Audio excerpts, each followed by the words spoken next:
ഒളിച്ചിരുന്നവനപ്പോൾ ചാടി വീണ് തകതയിലൈ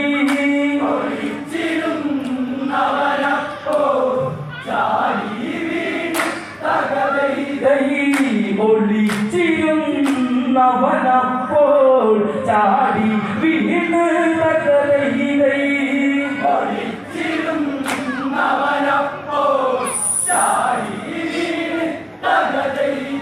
ഏറെ പരാക്രമമതു കാണിച്ച് അവരുടെ മാറാപ്പുകളിൽ പിടിച്ച് ശാന്തമതായവർ നിന്നു സഹിച്ച് കൊള്ളക്കാരനോടായി ചോദിച്ച് അതിപാപം